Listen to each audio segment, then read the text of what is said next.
Antes de iniciar, recordarles que por favor tengan los micrófonos apagaditos durante la exposición. Y también recuerden que al finalizar la exposición les vamos a brindar un tiempito ahí para que puedan hacer las consultas o dudas a don Marvin, ya sea por parte del chat o levantando la manita, y con mucho gusto les colaboro. Para mí es un placer poderles presentar el día de hoy al facilitador del día de hoy, que es don Marvin Pérez Carvajal, socio de alta batalla, director del área práctica en Derecho Público y profesor de Derecho Constitucional en la Universidad de Costa Rica, a quien le doy una cordial bienvenida y le cedo la palabra para aprovechar el máximo de este espacio. Buenas tardes, don Marvin. Creo que tiene el micrófono apagado otra vez. Muy importante. Muy bien. Va a ser un poco raro que pase hora y media moviendo la boca y que no suene nada. Bueno, muy buenas tardes. Buenas tardes. Muchas gracias, Judith, por la presentación y a la Escuela Judicial por este espacio para poder tratar un tema que me parece a mí tan importante para el país. No solamente lo que tenga que ver con matrimonio igualitario, sino lo que tenga que ver con el derecho a la igualdad. Y vamos a ver, voy a intentar compartirles una presentación eh, que he realizado. Vamos a ver.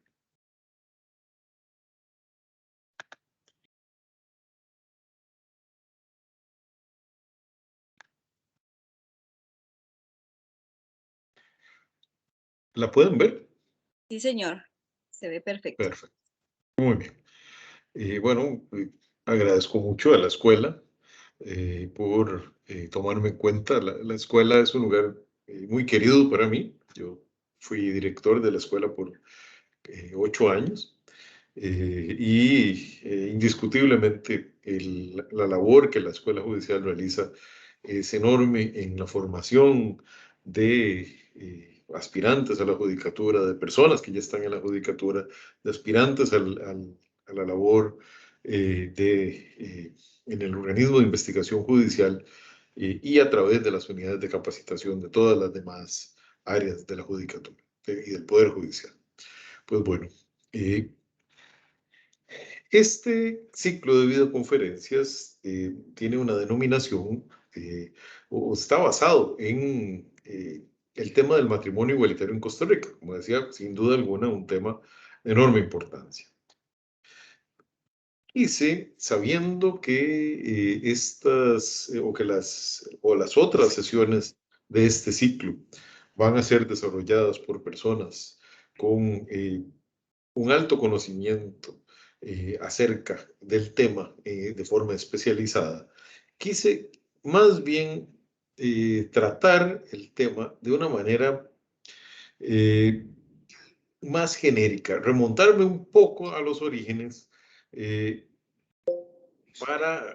los basamentos, en aquellas reglas que finalmente son las que llevan a que la Corte Interamericana primero y la Sala Constitucional después establezcan o reconozcan el derecho de personas del mismo sexo a contraer matrimonio o a unirse en una familia con todas las consecuencias que tiene la ley para ese tipo de uniones.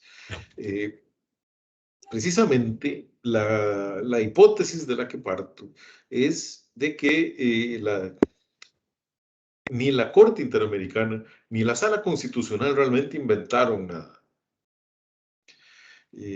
Este país, creo yo, por probablemente un fuerte,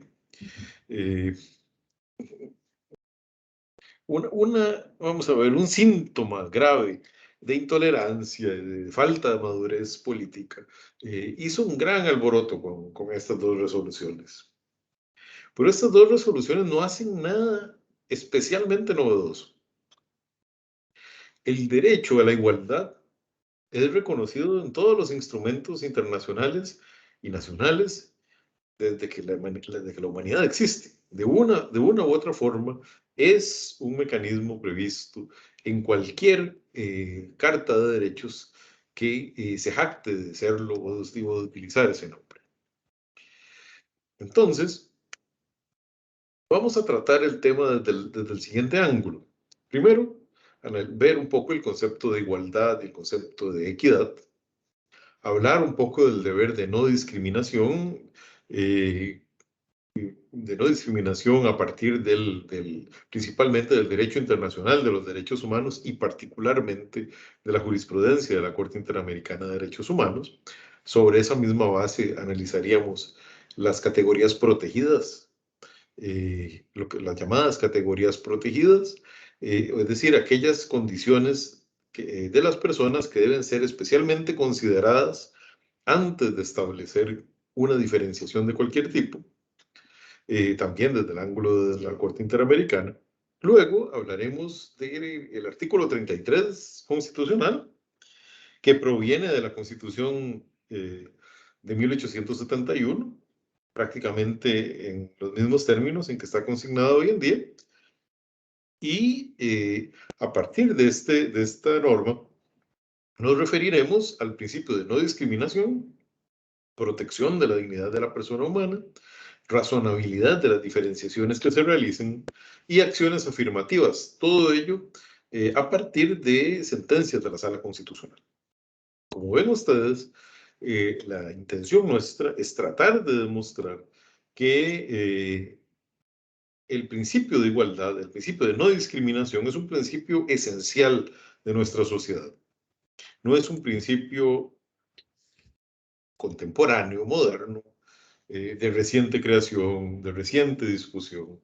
Sé que como sociedad nos costó mucho tiempo discutir de una manera más o menos seria el tema del matrimonio igualitario. Lo sé, y sé que nos falta mucho todavía por discutir acerca de ese tema, pero acerca del derecho a la igualdad realmente tenemos una trayectoria muy importante que destacar. Luego de eso hablaríamos un poco acerca del contexto en que se formula la consulta, que finalmente deriva en la opinión consultiva OC 24/17, que comentaremos en cuanto a su contenido. Mencionaremos algunos aspectos en los cuales se ha ido implementando paulatinamente la opinión consultiva, para finalmente concluir con algunas reflexiones acerca de este tema, y espero dando tiempo suficiente para que se puedan hacer algunas preguntas. No pretendo consumir todo el tiempo, no lo considero especialmente didáctico, mucho menos en los tiempos de la virtualidad. Creo que es importante tener moderación en el tiempo, y trataré entonces de no abarcar mucho de este tiempo, de modo que podamos conversar, podamos tener un diálogo al final de nuestra sesión. Les agradezco mucho por estar acá presentes y bueno, comencé.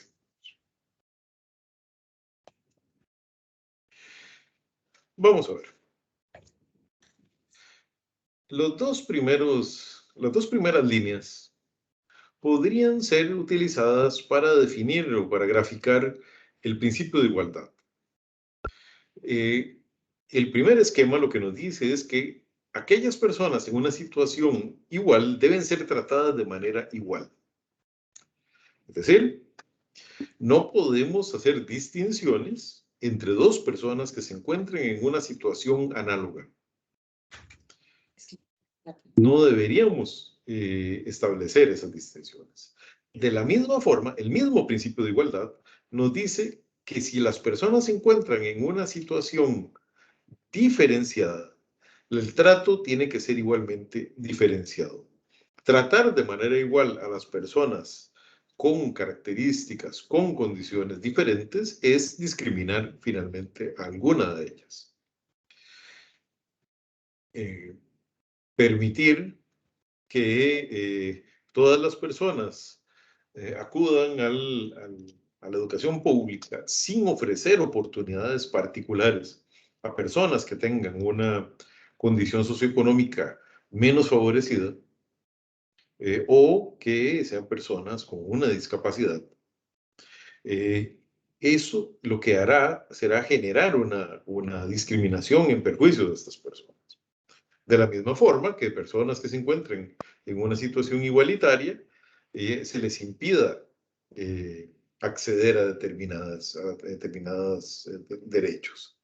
Si para el acceso a un determinado derecho, dos personas en condición de igualdad para esos efectos, uno es un hombre y otro es una mujer, pero se encuentran en absoluta igualdad de posibilidades, de capacidades, y preferimos al hombre, muy posiblemente esos sujetos que en este caso más particular pueden encontrarse en una situación de igualdad, tratados de manera desigual, va a generar una situación de discriminación en perjuicio de la mujer. La equidad, en cambio, plantea la posibilidad de que dos personas en una situación disímil sean tratadas efectivamente de una manera igualitaria, pero haciendo una distinción. Normalmente, para lograr equidad, requerimos generar desigualdades formales que permitan lograr igualdades reales, o lo más cercano que podamos llegar a la igualdad real. Es decir, a la persona que tiene una condición, a la alumna, el alumno que tiene una condición socioeconómica menos favorecedora, a esta persona le otorgamos una beca para que pueda asistir. Estamos diferenciándola, incluso podríamos llamar discriminando, porque la misma Constitución utiliza ese concepto sin considerarlo negativo o peyorativo de ninguna manera. Hacemos un trato distinto a una persona precisamente para tratar de igualar las condiciones que cada una de estas personas tiene en el acceso a esos derechos. Sobre estos conceptos funciona nuestra sociedad. Funciona sobre el concepto de igualdad y sobre un concepto de equidad que de más reciente construcción y de más compleja y de más complejo logro, pero en el cual se han dado algunos pasos. Tampoco es que se puede considerar que no los ha habido, obviamente insuficientes, siempre perfectibles, pero bueno, el la implementación de una serie de políticas públicas, los cambios generados por la jurisprudencia de los tribunales ordinarios, de los tribunales constitucionales, de las reformas normativas que se implementan en esta materia, han tendido y tienden a generar condiciones de mayor equidad en algunos ámbitos. Por supuesto que es un camino por recorrer, del cual faltan varios pasos que dar. En algunos casos hemos dado algunos pasos adicionales, en algunos casos estamos todavía bastante cortos o bastante lejos de llegar al lugar donde quisiéramos estar.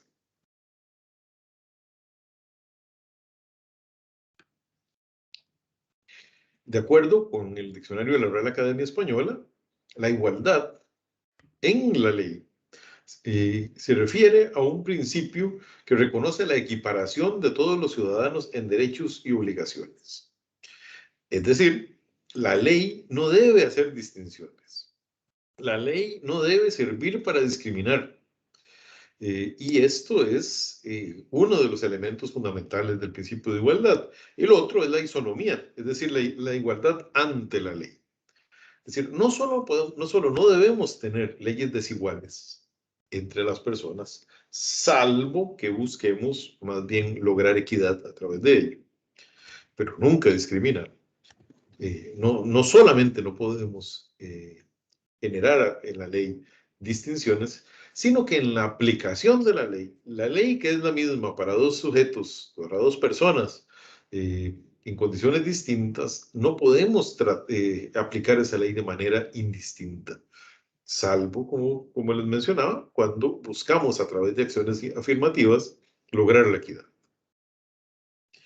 La equidad, por su parte, consiste en la cualidad de dar a cada uno lo que se merece en función de sus méritos o condiciones. La equidad busca algo más que simplemente una igualdad aritmética. Busca una igualdad en un plano cualitativo, que las personas tengan efectivamente un acceso igualitario, un acceso similar al que tienen otras personas, quizás con mayores posibilidades, mayores oportunidades o condiciones que les resultan más ventajosas.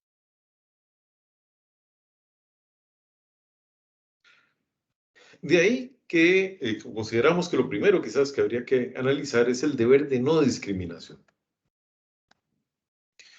Es importante mencionar que la Convención Americana sobre Derechos Humanos, el Pacto de San José de Costa Rica, no en cualquier artículo, sino en el artículo primero, y creo que eso no es casual, y no debemos verlo como algo casual, ni mucho menos. Es muy significativo para la interpretación de esta norma, que sea el artículo primero el que lo diga. Nos dice que los estados parte de esta convención se comprometen a respetar los derechos y libertades reconocidos en ella y a garantizar su libre y pleno ejercicio a toda persona que esté sujeta a su jurisdicción, sin discriminación alguna por motivos de raza, color, sexo, idioma, religión, opiniones políticas o de cualquier otra índole, origen nacional o social, posición económica, nacimiento o cualquier otra condición social. La Corte, a solicitud de un Estado miembro de la organización, podrá darle opiniones acerca de la compatibilidad entre cualquiera de sus leyes internas y los mencionados instrumentos internacionales. Ven ustedes cómo claramente el artículo primero de la Convención Americana, de manera muy contundente, establece que el deber de los estados es someterse al derecho convencional, al corpus juris interamericano, y que la aplicación de este darse sin distinción alguna de una serie de categorías allí mencionadas. Posteriormente, la Corte ha entendido que esta lista no es una lista cerrada, no son números clausus, sino apenas una ejemplificación de motivos que tradicionalmente han llevado a discriminar a las personas: raza, color, sexo, religión, etc. No es un números clausus, y precisamente lo que nos dice es que debemos prestar una especial atención cuando vemos una distinción relacionada con cualquiera de sus motivos. Pero eso lo ahondaremos más adelante. Es relevante mencionar dentro de la jurisprudencia de la Corte Interamericana algunos casos. Quizás podemos comenzar con el caso Yatama versus Nicaragua del año 2005, en el cual la Corte estableció con mucha claridad lo siguiente: determinó que el principio de la protección igualitaria y efectiva de la ley y la no discriminación constituye un dato sobresaliente en el sistema tutelar de los derechos humanos consagrado en muchos instrumentos internacionales y desarrollado por la doctrina y jurisprudencia internacionales. En la actual etapa de evolución del derecho internacional, el principio fundamental de igualdad y no discriminación ha ingresado en el dominio del ius cogens. Sobre él descansa el andamiaje jurídico del orden público nacional e internacional y permea todo el ordenamiento jurídico. Precisamente al hacer esa mención al ius cogens, o al derecho obligatorio para las partes en el ámbito internacional, lo que nos quiere decir la Corte Interamericana es que el derecho de igualdad y de no discriminación ha sido elevado en el ámbito interamericano a una categoría de forzado cumplimiento por parte de los estados. Todas las acciones estatales, todas las decisiones que se adopten a lo interno de los estados, toda la legislación interna de los estados y, por supuesto, todas las acciones que se desarrollen en el ámbito del derecho internacional público y en el ámbito del derecho internacional de los derechos humanos, tiene que estar permeado por ese principio de igualdad y no discriminación. No solamente se debe aplicar de manera directa el principio, sino que cualquier otra norma de la Convención Americana o de otros elementos del Corpus Juris Interamericano tiene que ser realizado en clave de igualdad y no discriminación. Otro caso sobresaliente sobre el cual quisiera hacer una mención es el caso de Atala Rifo y Niñas contra Chile del año 2012, que además es un caso sumamente importante en el tema que estamos desarrollando.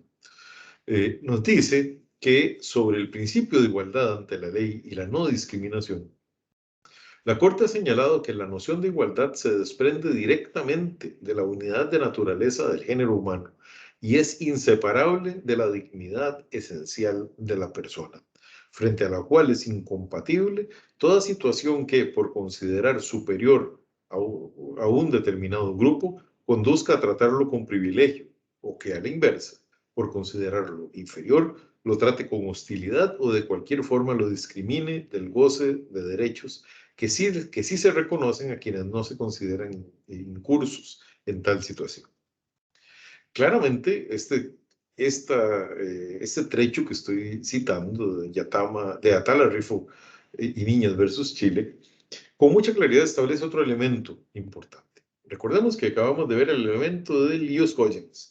En este caso, el elemento esencial que viene de acá es el elemento de la dignidad humana, el aspecto de la dignidad humana. No solamente se protege la dignidad humana evitando la discriminación, pero indiscutiblemente se ataca y se pone en grave peligro la dignidad de las personas si se crean conductas y acciones discriminatorias. Es, por ende, muy importante considerar que cada vez que un Estado, cada vez que un particular realiza actos en los cuales discrimina a una persona en condición de cualquiera, en razón de cualquiera de las categorías o condiciones que hemos mencionado, transgrede, vulnera su dignidad como ser humano. Que dignidad como ser humano, a lo que alude es a que toda persona debe reconocérsele todos sus derechos, sin ninguna distinción, sin ninguna excusa para lograr que cada persona tenga acceso a los beneficios que ofrece vivir en sociedad, que toda persona pueda desarrollarse de manera plena. Otro aspecto que también resulta muy importante en relación con el tema que analizamos es que la propia Corte Interamericana en su artículo primero establece una serie de categorías. Esas categorías fueron primeramente consideradas categorías sospechosas, en el sentido de que cualquier distinción relacionada con esas categorías había que verla con mucho cuidado, puesto que habría una gran sospecha, una importante sospecha de que estuvieran siendo utilizadas para discriminar y para hacerlo de manera ilegítima. Luego, la noción de categorías sospechosas ha evolucionado a una noción de categorías protegidas, que en el fondo lo que establecen es que esas categorías requieren por parte del Estado una atención adicional, una atención especial, que no pueden ser vistas de manera plana, de manera unidimensional o bidimensional. Tienen que ser vistas tridimensionalmente, tienen que ser analizadas con absoluto detenimiento y tienen que ser protegidas a través de todos los mecanismos que para ello puedan existir. Por eso quisiéramos, en este caso, citar el caso Granier y otros, Radio Caracas Televisión contra Venezuela del año 2015. Allí la Corte Interamericana manifestó lo siguiente. La Corte resalta que tratándose de la prohibición de discriminación por una de las categorías protegidas contempladas en el artículo 1.1 de la Convención, la eventual restricción de un derecho exige una fundamentación rigurosa y de mucho peso, invirtiéndose además la carga de la prueba, lo que significa que corresponde a la autoridad demostrar que su decisión no tenía un propósito ni un efecto discriminatorio. En el presente caso, ante la comprobación de que el trato diferenciado hacia RCTV, un medio de comunicación independiente en Venezuela, estaba basado en una de las categorías prohibidas, el Estado tenía la obligación de demostrar que la decisión de reservarse el espectro no tenía una finalidad o efecto discriminatorio.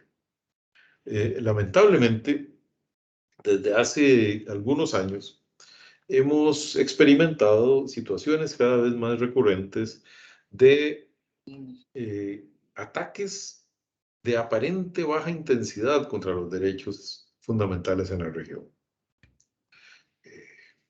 Digo aparente baja intensidad porque no parecen tan graves como los arrestos que están ocurriendo en Nicaragua hoy en día, o no son las desapariciones que tuvimos en Argentina en la década de los 70s y los 80s, o en Brasil, o en Uruguay, o en Chile.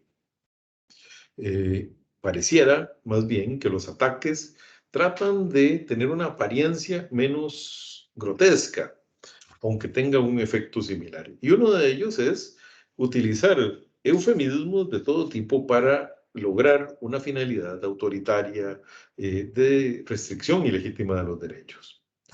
En esto, el régimen venezolano ha dado cátedra de cómo emplear estos mecanismos para limitar los derechos de las personas de manera ilegítima, y una forma de callar a la prensa independiente es quitándole el acceso que tiene a los sitios por donde es transmitida.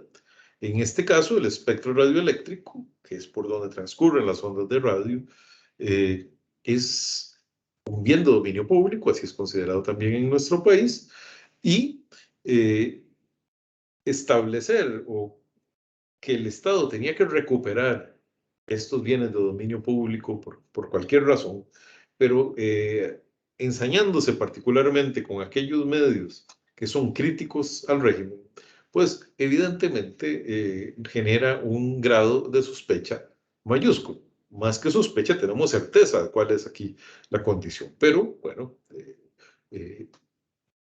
esto nos indica que en una categoría protegida como esta, una discriminación tendría que ser muy bien fundamentada por parte del Estado. Claramente, en el caso venezolano no lo fue. En el caso Atala Rifo y Niñas versus Chile de 2012, que ya mencionamos, se menciona lo siguiente. Tratándose de la prohibición de discriminación por orientación sexual, la eventual restricción de un derecho exige una fundamentación rigurosa y de mucho peso, invirtiéndose además la carga de la prueba, lo que significa que corresponde a la autoridad demostrar que su decisión no tenía un propósito ni un efecto discriminatorio. Esto es especialmente relevante en un caso como el presente, teniendo en cuenta que la determinación de un daño debe sustentarse en evidencia técnica y en dictámenes de expertos e investigadores en aras de establecer conclusiones que no resulten en decisiones discriminatorias. Aquí quisiera subrayar el aspecto que nos habla en cuanto a la inversión de la carga de la prueba que ocurre en este caso. Es el Estado el que debe demostrar que esa diferenciación no es ilegítima. Y en el caso Atala Rifo, esto implicó que el Estado demostrara por qué una persona, por qué una mujer tenía que perder la guardia y crianza de sus niñas, de sus hijas, luego de haber roto un vínculo matrimonial para formar una familia con otra mujer.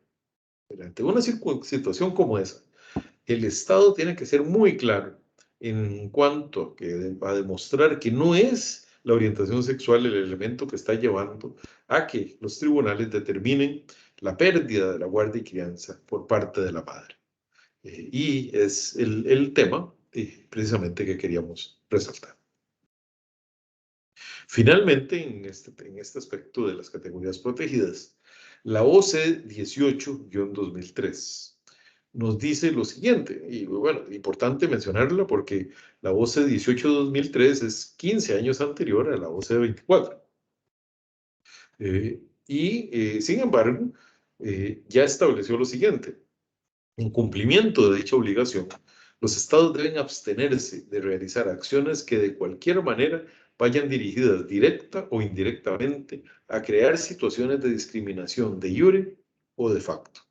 Esto se traduce, por ejemplo, en la prohibición de emitir leyes en sentido amplio, de dictar disposiciones civiles, administrativas o de cualquier otro carácter, así como favorecer actuaciones y prácticas de sus funcionarios en aplicación o interpretación de la ley, que discriminen a determinado grupo de personas en razón de su raza, género, color u otras causales.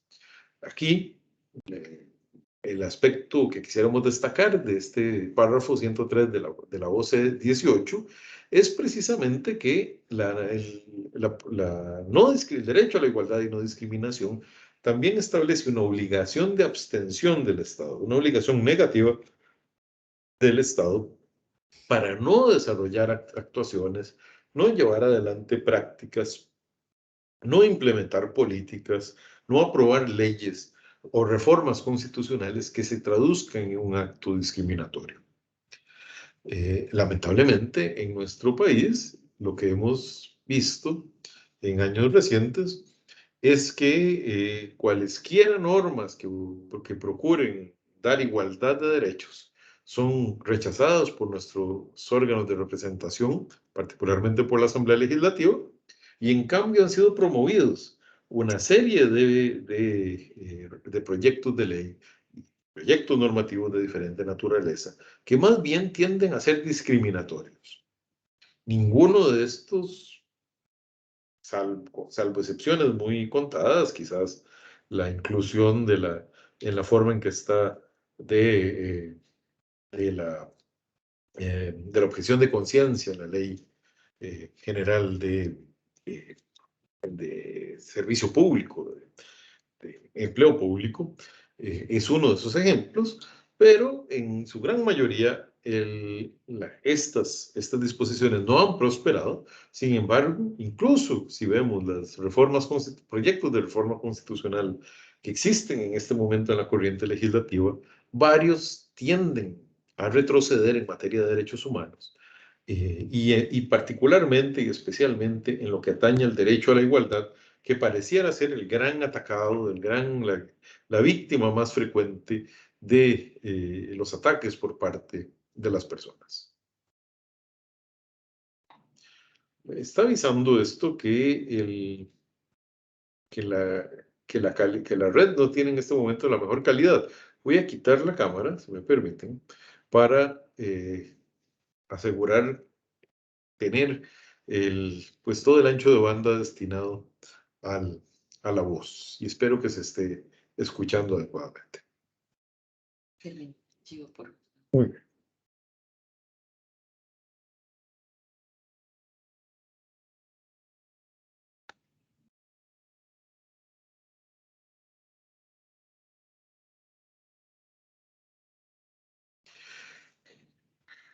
En el ámbito interno, el artículo 33 de la Constitución Política, que como les decía, es muy similar al artículo 31 de la Constitución de 1871, Constitución anterior, nos dice que toda persona es igual ante la ley y no podrá practicarse discriminación alguna contraria a la dignidad humana. Es una norma muy pequeña, muy simple, de una redacción muy llana, pero que nos dice muchas cosas. Primero, el concepto que utiliza de toda persona, antes decía todo hombre, obviamente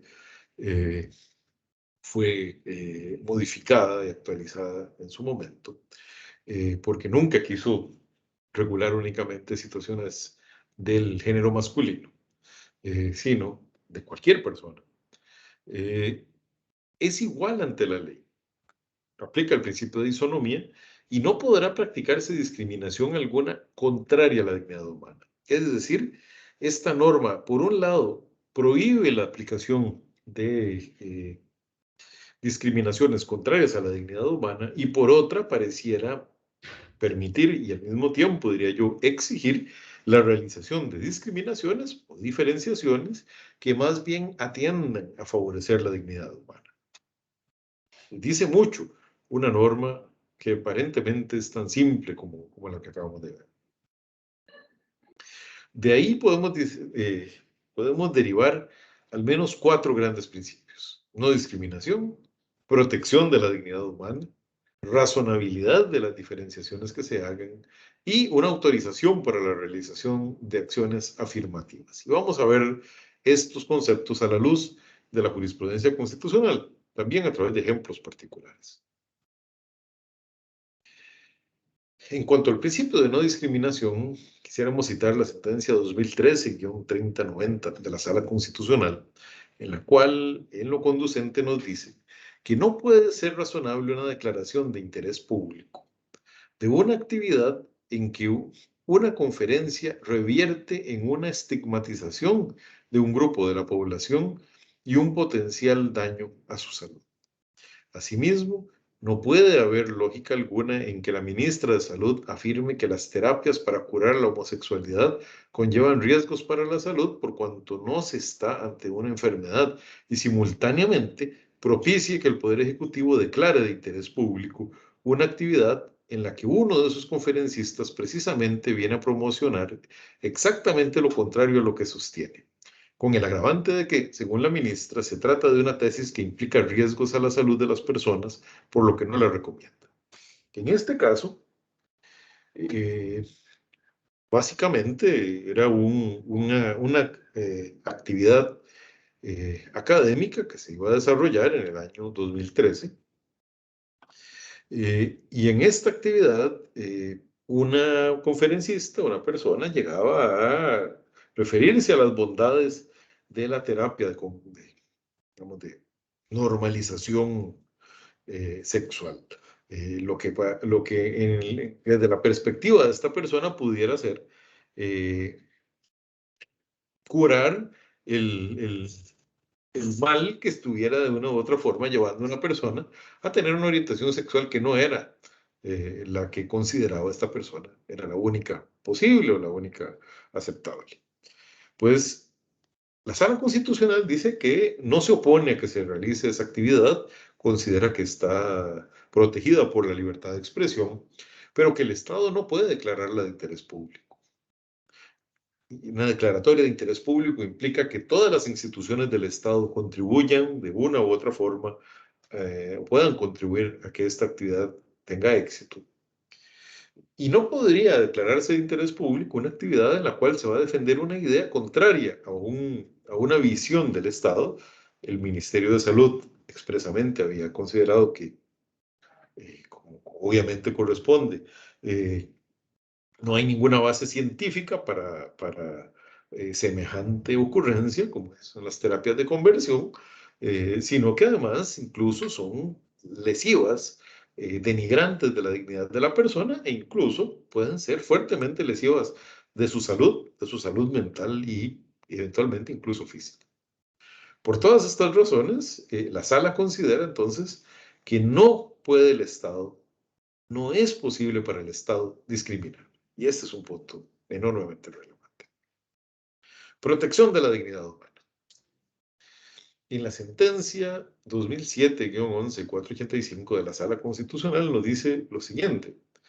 Modernamente, la doctrina más calificada señala que en la ejecución de la pena, entre la administración y el interno, solo pueden existir ciertas limitaciones en los derechos de las personas, de acuerdo con el ordenamiento jurídico, principio de legalidad, o lo que es lo mismo, que la libertad ambulatoria se debe dosificar y graduar, y la pena privativa de libertad solo puede restringirla provisionalmente, preservando en todo caso la dignidad humana que requiere respetar en esencia el derecho fundamental. En síntesis, que la administración penitenciaria puede ordenar orgánicamente el proceso de ejecución de la pena mediante un régimen disciplinario interno, pero este no se deriva de ninguna relación de sujeción específica, sino del cumplimiento del fallo condenatorio de conformidad con los principios resocializadores. Acá, la Sala Constitucional, de manera muy clara, determina que incluso en la población privada de libertad, una de las poblaciones más vulnerables que pueden existir y donde normalmente se intersecta esa condición con otras condiciones de vulnerabilidad, aún en esos casos los derechos de la persona deben ser preservados con la finalidad de garantizar su dignidad como ser humano, incluso en esas circunstancias tan gravosas. Razonabilidad de las diferenciaciones. En otro fallo de la Sala Constitucional, sí, el 2013-10-146, la Sala manifiesta lo siguiente. Por lo expuesto, la ponderación de los intereses públicos y privados que pueden entrar en conflicto y el examen de ventajas y desventajas lleva a concluir a quienes suscribimos esta decisión que la norma cuestionada supera adecuadamente el examen de razonabilidad, pues no nos cabe duda de que, como acreditan estudios e investigaciones, entre las causas de lo que se estima como erosión de la legitimidad de las instituciones públicas haya de incluirse la práctica del nepotismo. En este caso, la sala analiza una norma destinada a regular la manera en que son electas o designadas las personas que trabajan en la Asamblea Legislativa para tratar de evitar el nepotismo. Vean que en 2013 ya se hablaba de eso. Esto no es ninguna novedad. En 2013 era un tema importante de discusión. Y aún así, mucho tiempo después, siguieron las personas, diputadas y diputados, llevando a sus despachos, llenándolos de parientes de todo tipo. Hasta que hace poco se dieron algunas actualizaciones normativas en esa materia. En este caso, en que se establecía por parte de esa norma una serie de restricciones, la sala analiza si esas restricciones podrían ser discriminatorias y para ello aplica el principio de razonabilidad. Y precisamente entiende que limitar el acceso a esos cargos a personas parientes cercanas de las diputadas y de los diputados cumple con una triple función de atender una necesidad, de generar una solución idónea para atender esa necesidad y una solución proporcionada a la necesidad que se está persiguiendo. Y por lo tanto entiende que estas diferenciaciones son razonables y no constituyen discriminaciones contrarias a la dignidad humana como las que establece, como las que prohíbe el artículo 33 de la Constitución. Finalmente, la sala menciona el tema de las acciones afirmativas. Recuerden ustedes, hemos mencionado este tema precisamente como uno de los elementos, una de las estrategias más relevantes para lograr la equidad en nuestra sociedad, es estableciendo acciones afirmativas, es generando determinadas condiciones que permitan a todas las personas acceder a los beneficios de la vida social de manera más o menos equitativa. En su sentencia 2018-6549, la Sala Constitucional señala lo siguiente: para evacuar la consulta planteada, el tribunal estima apropiado aclarar primeramente que su jurisprudencia ha reconocido abiertamente la posibilidad de empleo por parte del Estado de acciones afirmativas o disposiciones de discriminación positiva como instrumento de política estatal. Su fundamento en derecho constitucional costarricense lo constituye la certidumbre de que el principio del artículo de igualdad del artículo 33 constitucional no solamente dispone la búsqueda de la denominada igualdad formal ante la ley, la que en su majestad prohíbe a todos, ricos y pobres, sin distingo alguno, dormir bajo los puentes, como irónicamente señaló Anatole France, sino que en apego de los postulados del Estado Social de Derecho. El citado artículo persigue también el logro de una igualdad material, ordenando a las instancias estatales a avanzar hacia una igualdad real de las oportunidades y en el disfrute de las ventajas de la vida en sociedad. Es decir, la Sala Constitucional reconoce de manera sumamente clara que para poder lograr convertir en una realidad los postulados del artículo 33 de la Constitución, el Estado no solamente debe generar acciones negativas, no solamente debe abstenerse de discriminar, también en algunas situaciones debe generar diferenciaciones que, aunque debidamente justificadas por condiciones que se den en la práctica diaria, lleven a lograr mayores espacios de participación para las personas, mayores espacios de acceso a las diferentes oportunidades que se ofrecen. Normalmente, estas acciones afirmativas deben ser provisionales. La sociedad debería evolucionar hacia un punto en el cual las acciones afirmativas incluso no tengan que existir. No deberíamos ni siquiera estar hablando de ellas.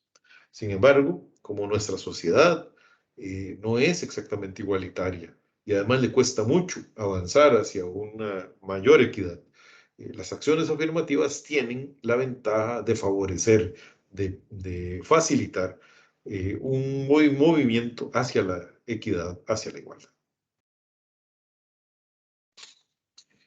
Muy bien, dicho todo lo anterior, que básicamente nos hemos referido hasta el momento al principio de igualdad, a la regulación de la igualdad en el ordenamiento costarricense, debemos señalar que allá por el año 2016, el Estado costarricense, el gobierno de la República, al cual yo pertenecía en ese momento como funcionario, tuvo una constatación en relación con el derecho de todas las personas en condiciones de igualdad a contraer matrimonio. Esta constatación fue, primero, que el sistema interamericano había venido evolucionando, había venido generando precedentes muy importantes, como Atala Rifo y Niñas versus Chile, que hemos citado ya 2 veces en esta sesión. Duque versus Colombia, relacionado con el acceso a la seguridad social por parte de la pareja de una persona, en caso de una pareja de personas del mismo sexo. Y Flor Freire contra Ecuador, que dice Ecuador, pero bueno, ustedes me perdonan. En este caso, en una base militar, una academia militar, se sanciona de manera más grave que 2 personas del mismo regimiento se involucren y tengan relaciones sexuales, si son personas de diferente sexo, que si son personas del mismo sexo. Si son personas heterosexuales y se involucran y tienen una relación, esto tiene una sanción. Pero si son 2 personas del mismo sexo, la sanción es mucho mayor. Y bueno, en todos estos casos, la Corte Interamericana fue desarrollando la orientación sexual y poco a poco también la identidad de género como categorías protegidas. Y en ese momento ya tenía el Estado costarricense estos precedentes, estos estándares que no podían dejar de ser considerados. Al mismo tiempo, para 2016 se había podido constatar que el Tribunal Supremo de Elecciones había emitido una serie de medidas algo tímidas, pero indiscutiblemente importantes, de avance en cuanto a la igualdad, relacionadas con la identidad de las personas, relacionadas con temas propios del registro civil. La Sala Constitucional había emitido algunas resoluciones relacionadas con temas del sistema penitenciario, de seguridad social, que nos hablaban de pequeños avances importantes, sin embargo, en esta materia.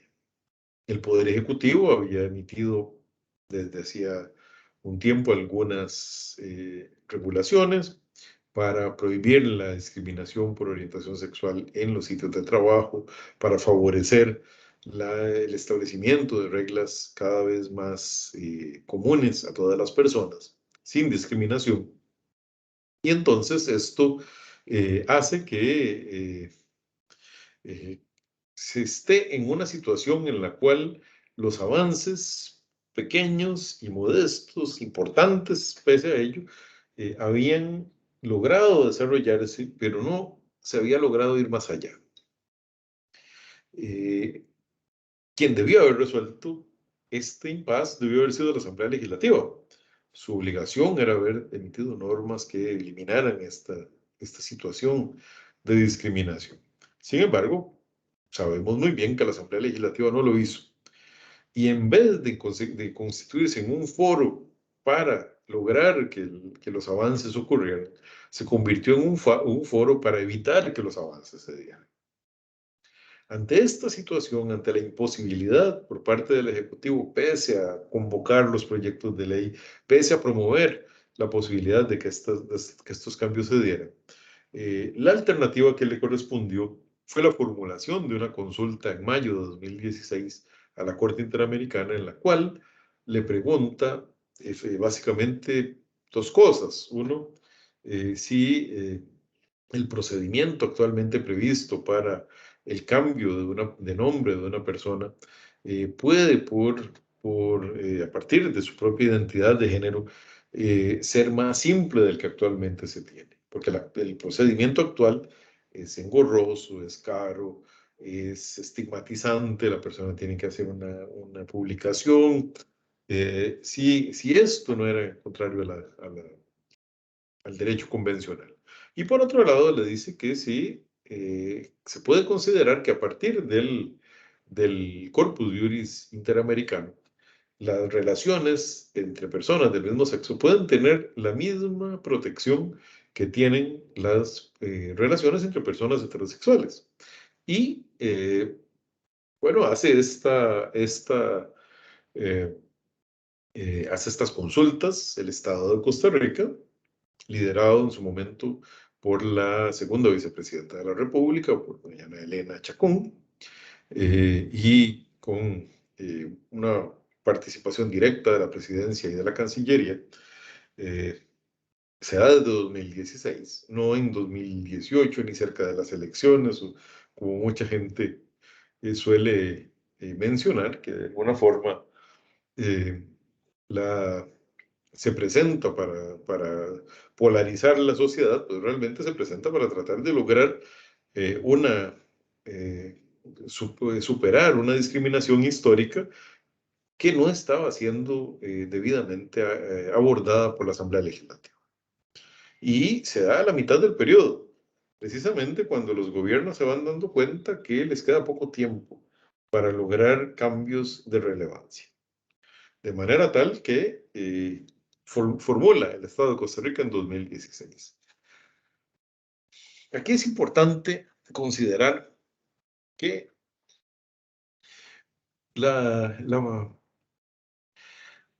ante la Corte Interamericana o ante el sistema interamericano se puede realizar lo que se llama litigio estratégico. Son aquellos casos en los cuales se lleva un proceso, donde se quiere lograr una finalidad en ese proceso, pero a la vez se quieren lograr cambios de mayor envergadura, cambios con un margen mucho mayor. También se puede utilizar la función consultiva de una manera estratégica. Cuando el Estado no avanza, las instituciones no cumplen con sus obligaciones, pero existe posibilidad, existe voluntad de parte de los estados para avanzar, esta puede ser una opción interesante. Si al mismo tiempo es difícil constituir un caso contencioso ante la Corte suele ser muy lento, suele ser complejo. Sí existen precedentes positivos, como vimos en este caso, que los había por parte del sistema interamericano, estándares ya establecidos que son de utilidad. Y si además se puede contar con el apoyo de otros estados, de organizaciones internacionales y organismos no gubernamentales, como en este caso una gran cantidad de estos participaron apoyando las preguntas hechas por el Estado de Costa Rica, entonces la función consultiva puede ser utilizada con una finalidad estratégica. Es válido, es algo que permite la Convención Americana y es algo que debe ser considerado cuando otros mecanismos resultan menos útiles para lograr estos objetivos. No debe preocuparnos, en todo caso, si al consultar podemos poner nuestra soberanía. Es que nuestra soberanía fue la que nos permitió suscribir y luego aprobar la Convención Americana sobre Derechos Humanos. Nuestra soberanía fue la que permitió darle las competencias que actualmente tiene la Corte Interamericana en territorio nacional. Y entonces, soberanamente tomamos esa decisión porque queremos ser parte de una comunidad internacional, no queremos estar aislados del mundo. Y por esa razón, la función consultiva y cualesquiera otras funciones dentro del ámbito del sistema interamericano de protección de los derechos humanos, no solo no es violatoria de la soberanía, sino que es una manifestación de la voluntad soberana del Estado. Llegamos entonces a la opinión consultiva OC24, emitida a finales del año 2017 y, como recordaremos, notificada al Estado a inicios de 2018, muy cerca del periodo electoral, cual provocó todo ese terremoto del que hemos hablado. La opinión consultiva tiene, y me parece importante resaltarlo, un desarrollo doctrinario muy relevante. Contiene un glosario que resulta de utilidad precisamente porque las instituciones dentro de los estados van a tener que aplicar una serie de categorías y de conceptos que son definidos por la Corte en su glosario y creo que contribuyen con ello mucho a dar seguridad jurídica. La opinión consultiva establece o refuerza el contenido de las categorías protegidas y entiende con toda claridad que tanto la orientación sexual como la identidad de género e incluso la manifestación o la expresión de género también tienen esa condición. Es una opinión que refuerza con mucha vehemencia el derecho a la igualdad y manifiesta con toda claridad la ilegitimidad de la discriminación que se pueda dar en relación con esas categorías protegidas que ha mencionado. Con respecto a la identidad y expresión de género, primero define ambas categorías, la identidad básicamente como la autopercepción que tiene la persona acerca de su género y la expresión, la manera como la persona quiere exteriorizar esa identidad. Protege ambos elementos. Manifiesta que para que una persona cambie su nombre debe darse un procedimiento sencillo, administrativo, con pocos requisitos, confidencial, accesible, informal. Es decir, debe facilitarse que la persona pueda hacerlo de una manera adecuada. Entiende que se debe tutelar la seguridad jurídica. Es más que evidente que la opinión consultiva no busca que las personas cambien de nombre y con ello evadan sus obligaciones tributarias o sus deudas con terceras personas o sus obligaciones eh, ante la justicia penal o cualquier otro tipo de obligaciones de esa naturaleza. El Estado debe buscar mecanismos de trazabilidad adecuados que permitan que la persona pueda tener la denominación que considere sin que por ello se vea afectada la aplicación de la ley. Reconoce la opinión consultiva que las personas menores de edad son algunas de las personas más vulnerables en materia de identidad y expresión de género. Considera que también estas personas deben ser, o los derechos de estas personas deben ser protegidos y debe aplicarse un principio de eh, libertad progresiva de estas personas para la toma de decisiones, de autonomía progresiva. Finalmente, establece que el artículo 54 del Código Civil, que permite cambiarme de nombre, si yo ya no me quiero llamar Marvin y me quiero llamar Ramón, puedo hacerlo. Pero, pero si quiero hacerlo por un aspecto de identidad de género, en ese caso el procedimiento es irrazonable y se debe utilizar un procedimiento, como decía, muy simple, muy básico, por parte en la vía administrativa. En relación con la orientación sexual, establece primero que es obligación de la Corte Interamericana proteger la familia. Por supuesto, cuando dice la familia se refiere a las familias, a todos los tipos de familia, no a un tipo en particular, no a uno que yo considere que esa es la única familia digna de tutela, sino a todas, que debe darse una igualdad de derechos de manera absolutamente libre de discriminación, que no es necesario establecer una figura específica, es decir, la sociedad de convivencia, la unión civil especial o cualquier otra cosa que se nos ocurra con el nombre que le queramos poner allí. Para evitar utilizar el término matrimonio es discriminatorio de acuerdo con la Corte Interamericana y esa es, confieso, una de las partes que más me gustan de la opinión consultiva. Porque deja muy claro que los eufemismos en esto también son discriminatorios. Llamarle, como quieran ustedes, a la relación de dos personas del mismo sexo es discriminarlas. Si la legislación establece el matrimonio para personas de diferente sexo, entonces también debe ser aplicado para personas del mismo sexo. Si la legislación establece la unión de hecho para regular relaciones de personas de diferente sexo, también para personas del mismo sexo.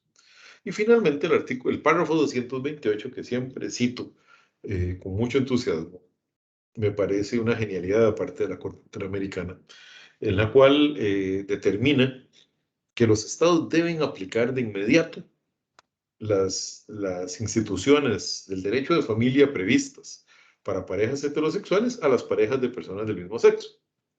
Totalmente. Pero si hubiera alguna dificultad de orden logístico para hacerlo de inmediato, entonces debe justificarlo ante la Corte Interamericana y debe de inmediato aplicar las consecuencias que tendría la aplicación de estos institutos. Es decir, si en un medio como Costa Rica se considerara que no era posible aplicar de inmediato el matrimonio entre personas del mismo sexo, tenían que aplicarse las mismas consecuencias jurídicas, exactamente los mismos derechos y obligaciones de las partes.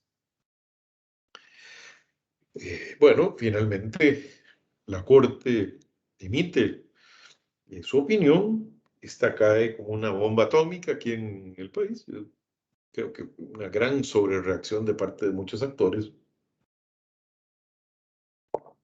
Por supuesto, para muchas personas fue una reivindicación histórica y es indiscutible que lo fue. Pero en el fondo lo que hicimos fue superar un muy inconveniente rezago de nuestra regulación, un anclaje en el pasado que nos hacía discriminar a las personas en razón de su orientación sexual. A partir de ese momento se comenzaron a dar diferentes medidas. Las medidas legislativas han brillado por su ausencia. De nuevo, la Asamblea Legislativa en nuestro país, con la conformación que ha tenido en los últimos años, y no sé, quizás la que vaya a tener en el futuro, no es particularmente una Asamblea Legislativa preocupada por garantizarle a las personas sus derechos. Pareciera más interesada en preservar un statu quo de algunos siglos atrás. En cambio, en el ámbito jurisdiccional sí hemos tenido avances muy significativos.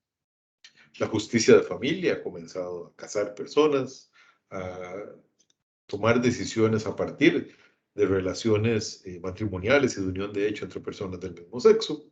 La justicia contencioso administrativa ha venido conociendo de actuaciones discriminatorias y aplicando directamente la opinión consultiva, cual es plausible. La sala constitucional, quizás no con un gran entusiasmo, pero finalmente, varios meses después de la emisión de la opinión consultiva, emite una resolución en la cual anula las normas del Código de Familia que consideran nulo el matrimonio entre personas del mismo sexo, otorga un plazo de 18 meses a la Asamblea Legislativa para regular los aspectos que fuera necesario regular y determina que si al cabo de esos 18 meses no se han dado tales modificaciones legales, la nulidad va a operar de pleno derecho.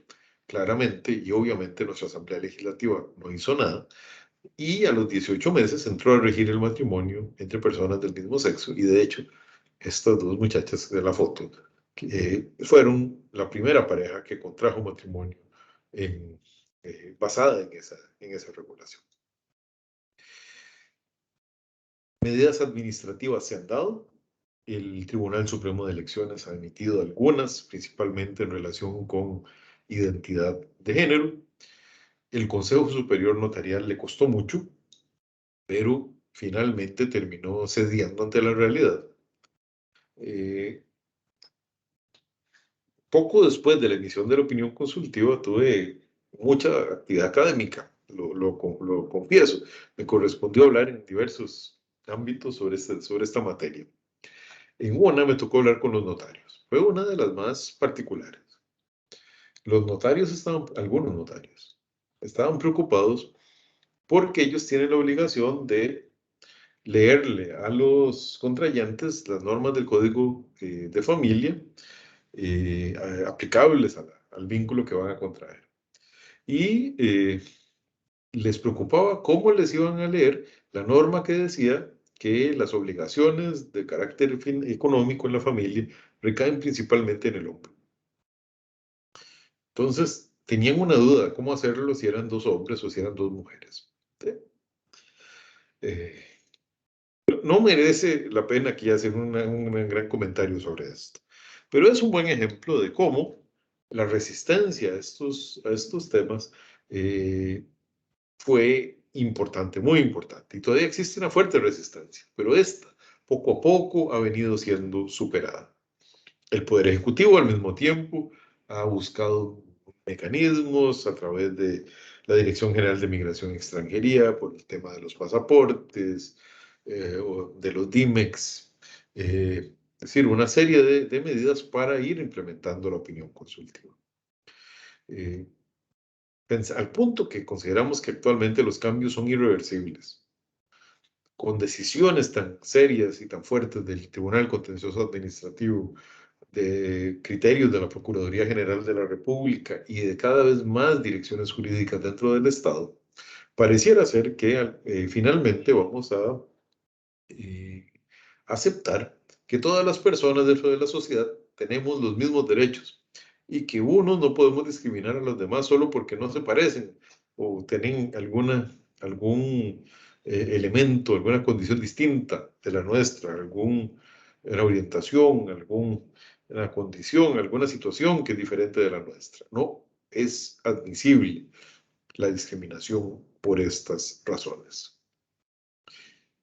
Concluir, y ahora sí es la conclusión real, que el derecho a la igualdad y no discriminación constituye un componente esencial de cualquier Estado de Derecho.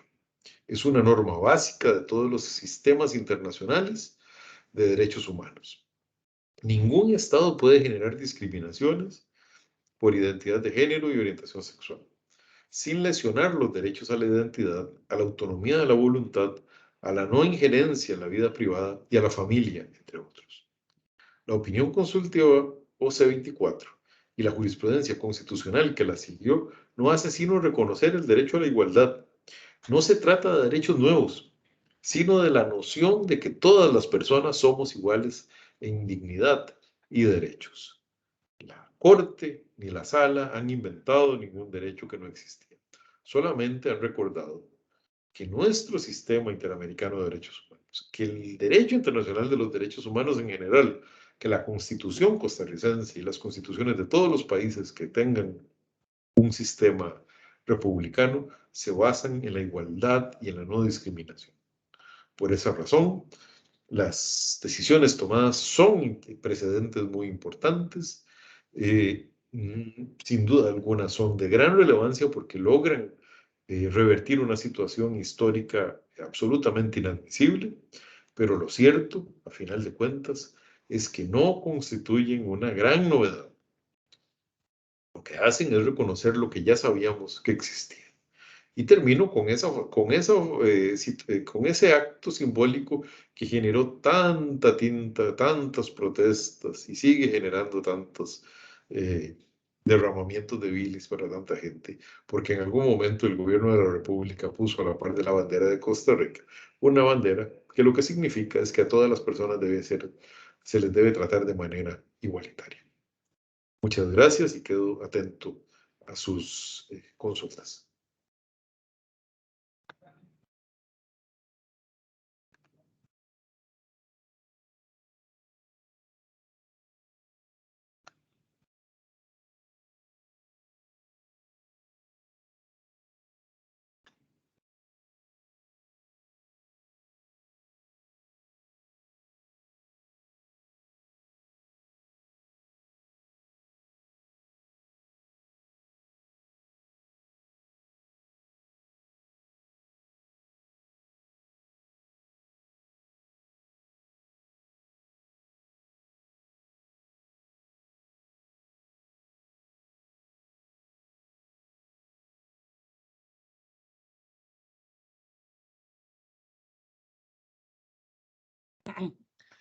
Buenas, don Marvin. Sí, buenas. ¿Cómo le va, Marvin? Le puedo hacer una consulta, pero no es necesariamente de los temas que tocamos hoy, sino algo conexo. ¿Se Con todo gusto. acuerda? Gracias, don Marvin. ¿Se acuerda aquel caso que hubo antes de todo este terremoto, dijo usted, sobre el notario que casó a las dos muchachas? Con respecto a los testigos, ¿usted sabe qué pasó con ese caso? Que los testigos les abrieron una causa penal. Viera que yo no me enteré al final qué fue lo que pasó y escuchándolo, dije, ¿qué habrá pasado? ¿Usted sabe qué pasó? Tal vez para que me pueda responder. Muchas gracias, don Marvin. Muchas gracias, don Ricardo. No, lamentablemente, yo creo que usted lo menciona, pues sí, es un tema, un caso muy importante, puesto que efectivamente se trascendió no solo en la opinión pública, sino que fue objeto de un proceso contra las personas que participaron en ese proceso. Me parece que en el caso del notario hubo una reciente absolución, parece, pero no tengo claro en el caso de las personas que sirvieron como testigos. Es una muy buena pregunta y más bien lo que me hace, lo que me suscita es mucha curiosidad acerca de cómo habrá esto sucedido y bueno, me obliga a investigar. Sí, y lo que, como este ciclo continúa, yo puedo prometer hacer esa investigación y comunicar a través de las personas organizadoras de este ciclo para que en la siguiente se haga una mención a ese caso, al estado actual que tenga ese caso. Modi, muchas gracias por la pregunta. Gracias, don Marvin.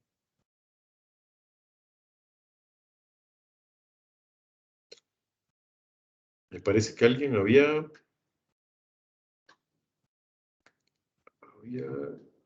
ok. Ok, hay una consulta hecha por el chat de Diana Trejos. Tengo una consulta respecto a lo que mencionó en el ámbito notarial de la lectura de los artículos aplicables al Código de Familia. ¿Cómo se hace esa lectura o qué cambios se efectúan? Bueno, por supuesto, esta lectura se debe adaptar a la situación actual. ¿Verdad? Primero, debe hablarse de las personas contrayentes. Ya no es necesariamente una norma que establezca una determinada obligación a uno o a una de las contrayentes. No es aplicable en este caso, sino que, al igual como tiene que ser o debería ser, en las uniones de personas de diferentes sexos, en las uniones de personas del mismo sexo, las diferencias que deban haber en materia de una unión matrimonial o de unión de hecho son mínimas, son realmente mínimas, muy pocas son verdaderamente justificables y pueden sobrevivir a un análisis de no discriminación. Pero en este caso, por ejemplo, una norma como esta naturaleza debería ser mencionada,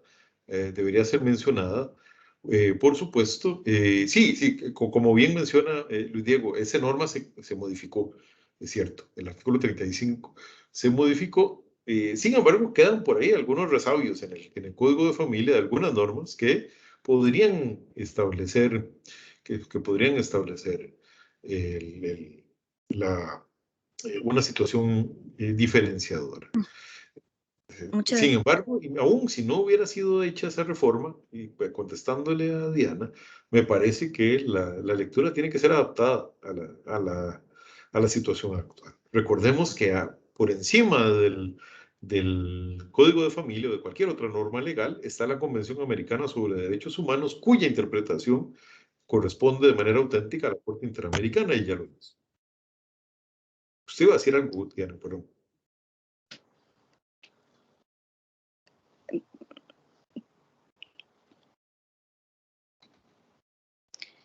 ¿Me escucha, don Marvin? Ahora sí. Sí. Ya, perdón, es que algo le pasó al micrófono de la computadora y no podía como ayudarte con las consultas del chat. No sé si alguien tiene alguna consulta adicional que quiera realizarle a don Marvin.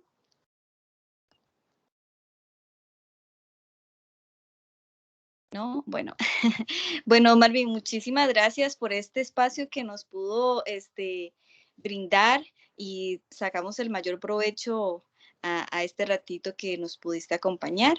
De parte de la Escuela Judicial, muy agradecidos siempre por su colaboración con nosotros y casi a estas 60 personas que participaron el día de hoy con nosotros en esta videoconferencia. Al contrario, muchas gracias a ustedes y bueno, a las órdenes siempre. Tengan un excelente fin de semana.